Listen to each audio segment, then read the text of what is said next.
स्वागत है आप सभी का हमारे YouTube चैनल नर्सिंग ज्ञान कोश में। मेरा नाम है चंदन और आप देख रहे हैं जीएनएम थर्ड ईयर और फर्स्ट ईयर वालों के लिए कम्युनिटी हेल्थ नर्सिंग से कुछ इंपॉर्टेंट क्वेश्चंस को।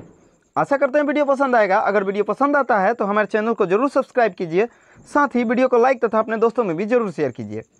चलिए बढ़ते हैं आज के पहले क्वेश्चन की तरफ। का जो पहला क्वेश्चन है वो है संक्रामक रोग यानी कम्युनिकेबल और इन्फेक्टस डिजीज। इसी के बारे में हम लोग फुल डिस्क्राइब करेंगे इसको।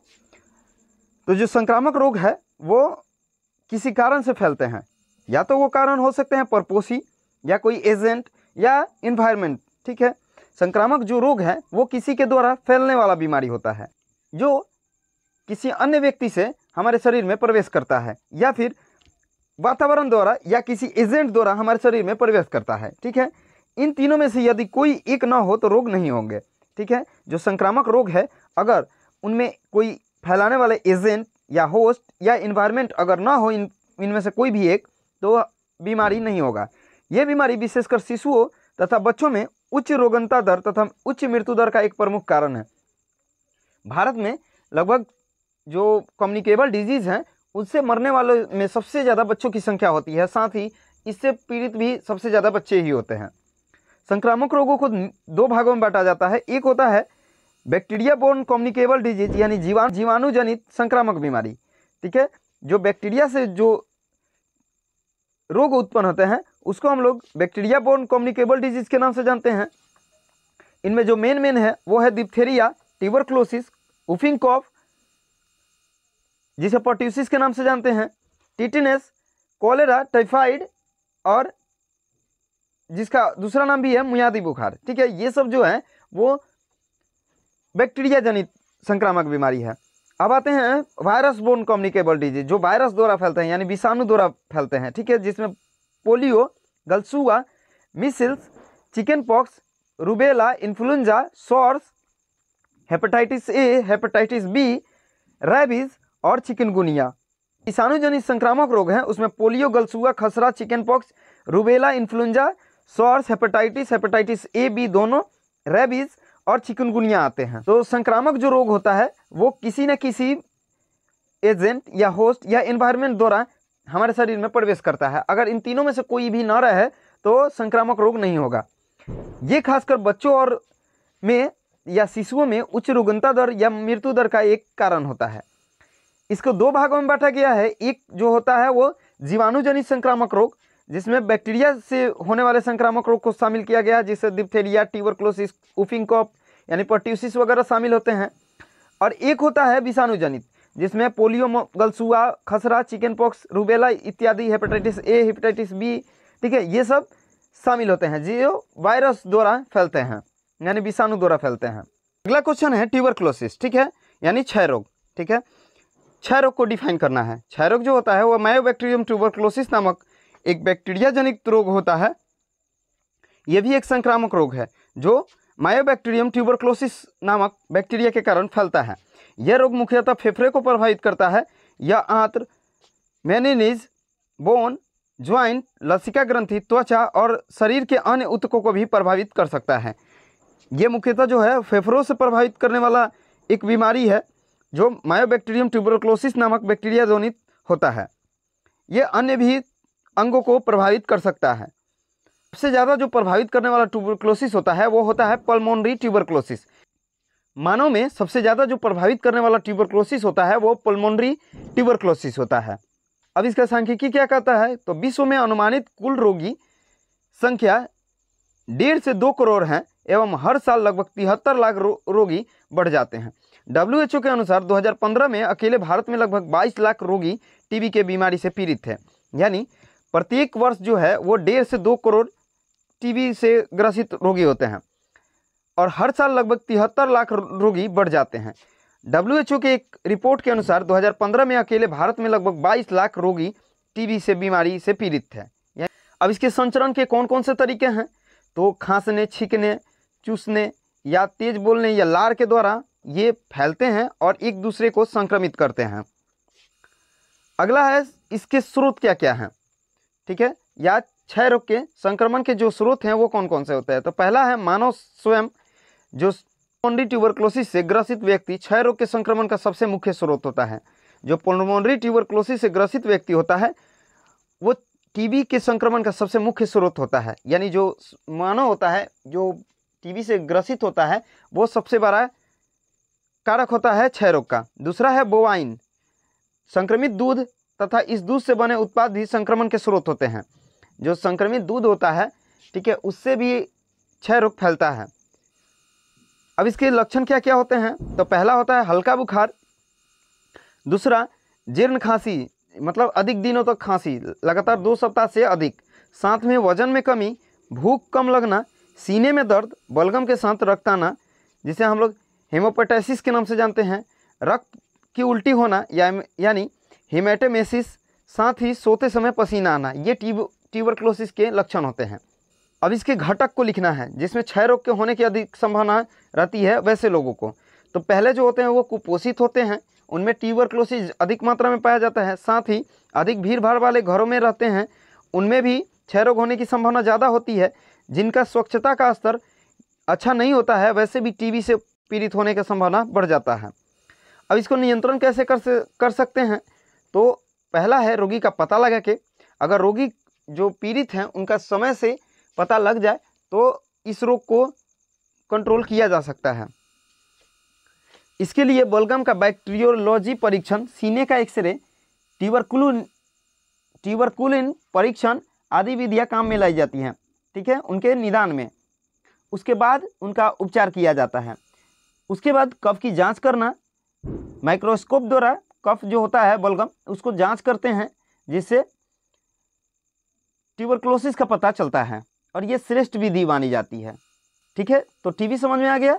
टीबी जो है वो एक संक्रामक रोग है जो मायोबैक्टीरियम ट्यूबरकुलोसिस के कारण फैलता है और लगभग मानव में सबसे ज़्यादा जो प्रभावित करने वाला अंग होता है इससे वो होता है फेफड़े का, और मानव में सबसे ज़्यादा जो ट्यूबरक्लोसिस होता है वो पल्मोनरी ट्यूबरक्लोसिस होता है। WHO के मान्यता के अनुसार भारत में लगभग 22 लाख टीबी के मरीज पर ईयर होते हैं और विश्व में लगभग 1.5 से 2 करोड़ होते हैं और प्रत्येक साल लगभग 73 लाख बढ़ जाते हैं। क्वेश्चन है राष्ट्रीय क्षय रोग नियंत्रण कार्यक्रम। जो राष्ट्रीय क्षय रोग से संबंधित एक नियंत्रण कार्यक्रम है उसको डिफाइन करना है। राष्ट्रीय क्षय रोग नियंत्रण कार्यक्रम के अंतर्गत देश में सभी चिकित्सा संस्थाओं का महत्वपूर्ण कार्य क्षय रोगियों का पता लगाना है।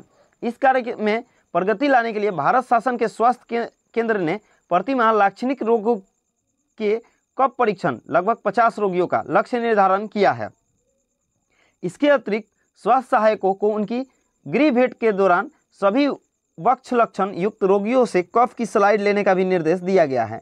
जो राष्ट्रीय क्षय रोग नियंत्रण कार्यक्रम है उसके अंतर्गत सभी चिकित्सीय संस्थाओं में जो भी हैं उनका क्षय रोगियों से का पता लगाने का कार्य दिया गया है। साथ ही प्रत्येक स्वास्थ्य केंद्र को लगभग 50 रोगियों के कफ परीक्षण का भी लक्ष्य निर्धारण किया गया है प्रति माह, ठीक है।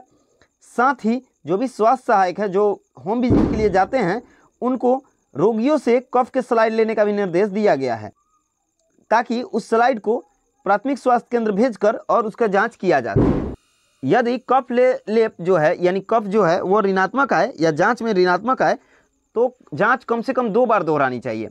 अगर क्रोनिक खांसी और ऋणात्मक कफ स्लाइड वाले सभी रोगियां जिला क्षय केंद्र या निकटतम चिकित्सालय को भेजे जाते हैं, ठीक है। जो क्रोनिक खांसी है यानी जो ज़्यादा दिन से अगर किसी में खांसी है और उनका कफ स्लाइड निगेटिव आ रहा है तो वैसे रोगी को जिला क्षय केंद्र यानी जिला ट्यूबरक्लोसिस सेंटर भेजा जाना चाहिए या निकटतम जो चिकित्सालय है वहाँ भेजा जाना चाहिए जहाँ उनका एक्सरे और कफ का जांच किया जाता है। अगला है कीमोथेरेपी, ठीक है। कीमोथेरेपी जो है वो पल्मोनरी ट्यूबरक्लोसिस के लिए उपयुक्त इलाज है। कीमोथेरेपी का उद्देश्य शीघ्रता से जीवाणु संक्रमण से मुक्ति पाना होता है। वर्तमान में कीमोथेरेपी आधार परंपरागत औषधियों अर्थात स्ट्रेप्टोमाइसिन और INH, ठीक है, जो मेडिसिन होते हैं ट्यूबरक्लोसिस के लिए जैसे स्ट्रेप्टोमाइसिन और INH वही इस्तेमाल होता है कीमोथेरेपी के लिए। में रिफेम्पिसिन और पैराजिनामाइड के मिश्रण के साथ बहुल औषधि जो मल्टीपल ड्रग्स होते हैं जिसमें शॉर्ट कोर्स कीमोथेरेपी बोलते हैं उसको, ठीक है। इसके शक्तिशाली प्रभाव ने उपचार की अवधि को 18 महीने से घटाकर 6 से 8 महीने कर दिया है। अभी जो तत्काल में कीमोथेरेपी दिया जा रहा है जिसमें स्ट्रेप्टोमाइसिन और INH ग्रुप के जो भी मेडिसिन हैं उनका मिश्रण जो होता है मल्टीपल ड्रग्स का, उसको शॉर्ट कोर्स कीमोथेरेपी में उपयोग किया जाता है। पहले जो उपचार था वो लगभग 18 महीने का होता था, जो बाद में इनके प्रभाव के कारण 6 से 8 महीने हो गया है। प्रत्येक स्वास्थ्य कार्यकर्ता अपने क्षेत्र के उपचार पाने वाले 6 रोगियों की सूची रखता है और गृह भेंट के दौरान रोगी को निर्धारित दवाएं लेने की जांच भी करता है। अगला है बीसीजी का टीका। क्षय रोग की रोकथाम के लिए शिशुओं को बीसीजी का टीका दिया जाता है ताकि उनमें क्षय रोग के प्रति प्रतिरोधकता उत्पन्न हो सके। ठीक है, बीसीजी का जो टीका है वो टीबी के रोकथाम में दिया जाता है शिशुओं को, जिससे क्षय रोग से संबंधित जो प्रतिरोधकता है वो उसके शरीर में विकसित हो सके। अगला है स्वास्थ्य शिक्षा यानी हेल्थ एजुकेशन। समुदाय में लोगों को स्वास्थ्य शिक्षा प्रदान की जाती है, जैसे टीबी होने के कारण क्या क्या है, टीबी का रोकथाम कैसे संभव है, टीबी के निदान व उपचार कहाँ संभव है आदि। ठीक है, ऐसे जो शिक्षा है उसको प्रसार कर और टीबी से जागरूकता पैदा की जाती है। अगला है डॉट्स। ठीक है, अगला है डॉट्स। तो डॉट्स जो है वो क्षय रोग के प्रभावी उपचार हेतु जो revised national tuberculosis control programme है उसी के अंतर्गत 1993 में WHO ने चालू किया था, जिसके अंतर्गत क्षय रोगों के उपचार के लिए डॉट्स की शुरुआत की गई, जिसका पूरा नाम directly observe treatment short course है। दूसरा, क्षय रोगियों के प्रभावी उपचार हेतु इस थेरेपी के अंतर्गत सभी दवाइयाँ स्वास्थ्य कार्यकर्ता के प्रत्यक्ष अवलोकन में दी जाती है। अर्थात क्षय रोगी जो होते हैं वह दवाइयाँ लेने के लिए अस्पताल या स्वास्थ्य केंद्र आता है, जहाँ उपस्थित स्टाफ की मौजूदगी में ही दवाइयाँ लेता है। जो डॉट्स है वो क्षय रोग के उपचार के लिए दिया जाता है, जिसका फुल फॉर्म होता है directly observe treatment short course. इसको क्षय रोगी के प्रभावी उपचार में थेरेपी के तौर पे यूज करते हैं और जो स्वास्थ्य कार्यकर्ता होते हैं वो हॉस्पिटल में या अस्पताल में अपने समक्ष ही रोगी को दवाइयाँ लेने के लिए बोलते हैं या दवाई देते हैं। इसकी दो अवस्था होती हैं। पहली जो अवस्था होती है वो इंटेंसिव फेज होता है और दूसरा कंटिन्यूएशन फेज होता है। इंटेंसिव फेज में क्या होता है कि इसके अंतर्गत क्षय रोगी सभी दवाइयाँ अस्पताल या स्वास्थ्य केंद्र पर मौजूद स्टाफ की उपस्थिति में निकलता है। ये दवाइयाँ एक दिन छोड़कर दूसरे दिन दी जाती है। ठीक है, जो इंटेंसिव फेज होता है उसमें सभी दवाई जो होती है वो वहाँ मौजूद स्टाफ की उपस्थिति में ही खाना होता है और ऐसी दवाई जो होती है एक दिन छोड़कर दूसरे दिन दी जाती है। अर्थात क्षय रोगी सप्ताह में 3 बार अस्पताल में आकर स्टाफ की मौजूदगी में दवा लेता है। अगला है कंटिन्यूएशन फेज। ठीक है, तो इसके अंतर्गत सप्ताह में 1 दिन आना होता है, जिसमें वो प्रथम खुराक तो स्टाफ की मौजूदगी में अस्पताल में ही लेता है तथा शेष जो 2 खुराक होते हैं वो अपने साथ घर ले जाता है और एक दिन छोड़कर दूसरे दिन उसको खाता है। ठीक है, 3 खुराक को लेने के पश्चात खाली पैक को अगले सप्ताह के प्रथम दिन वह रोगी अस्पताल ले जाता है, जहां उसे जमा करके और फिर से नया पैक उसको मिल जाता है और फिर से पूर्वानुसार ही वो पहला जो खुराक है वो अस्पताल में लेता है और बाद बाकी जो 2 खुराक होते हैं वो घर पे जाके लेता है।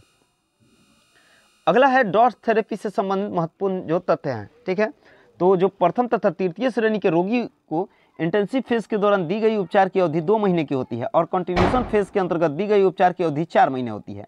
अतः प्रथम और तृतीय श्रेणी के रोगियों की कुल उपचार अवधि 6 महीने होती है। जो द्वितीय श्रेणी के रोगियों की इंटेंसिव फेज के दौरान दी जाने वाली उपचार की अवधि जो होती है वो 3 महीने होती है और कंटिन्यूएशन फेज के दौरान दी जाने वाली उपचार की अवधि लगभग 8 महीने होती है। अतः जो द्वितीय श्रेणी के रोगी होते हैं उनका उपचार लगभग 8 महीने चलता है।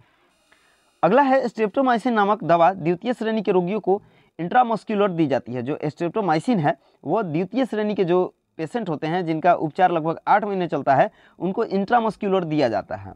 Dots plus. ठीक है, तो ये भी क्षय रोग से ही संबंधित एक थेरेपी है जिसमें बहुऔषधि प्रतिरोध क्षय रोग के उपचार हेतु दिया जाता है। डॉट प्लस थेरेपी प्रदान करने के लिए तृतीयक स्तर के देखभाल केंद्रों पर डॉट प्लस स्थलों की स्थापना की गई है। प्रत्येक राज्य में एक डॉट प्लस केंद्र स्थापित की गई है। इन केंद्रों पर प्रशिक्षित स्टाफ की नियुक्ति भी की गई है।